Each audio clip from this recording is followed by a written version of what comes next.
कभी कभी जो चीज़ हमें सबसे कीमती लगती है वही हमें सबसे गहरे कैद में डाल देती है।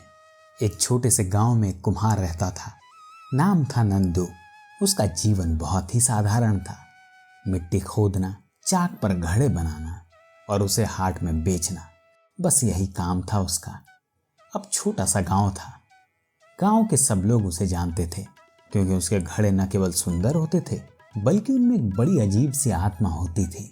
लेकिन एक दिन जंगल में मिट्टी खोदते समय नंदू को एक पुराना सोने का घड़ा मिला। अब घड़ा इतना चमकदार था कि धूप में देखते ही आंखें झपक जाती। अब नंदू ने उस घड़े को अपने घर में छुपा लिया। पहले दिन वह उसे केवल देखता रहा, हाथ फेरता रहा, लेकिन धीरे धीरे अब उसे डर लगने लगा कि अगर कहीं किसी ने देख लिया तो, अगर चोर आ गए तो। अब रात में सोते समय भी वह बार बार उठकर घड़े को देखता। उसके सपनों में भी घड़ा आता था, कभी चमकता, कभी चोरी हो जाता।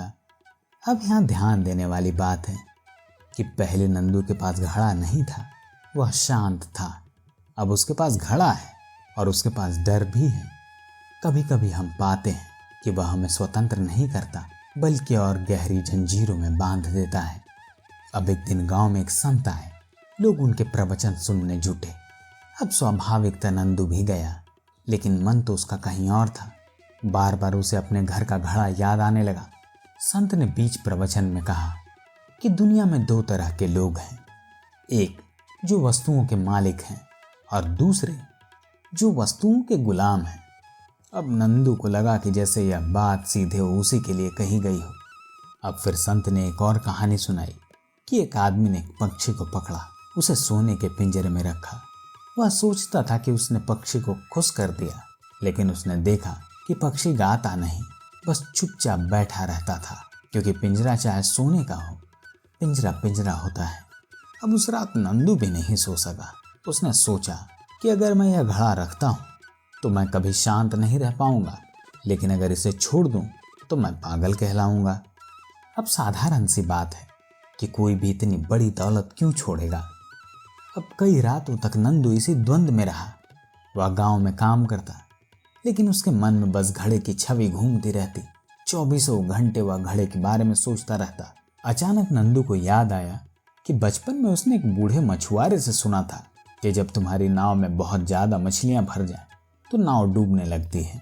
कुछ मछलियां वापस पानी में फेंक दो, वरना किनारे तक पहुंचने से पहले डूब जाओगे। एक सुबह सूरज निकलते ही नंदू ने सोने का घड़ा उठाया और जंगल की तरफ चल पड़ा। वह उस जगह पहुंचा जहां उसने उस घड़े को पाया था और बिना सोचे समझे उसे फिर से मिट्टी में दबा दिया। उसने महसूस किया कि जैसे उसके कंधों से कोई भारी बोझ उतर गया हो।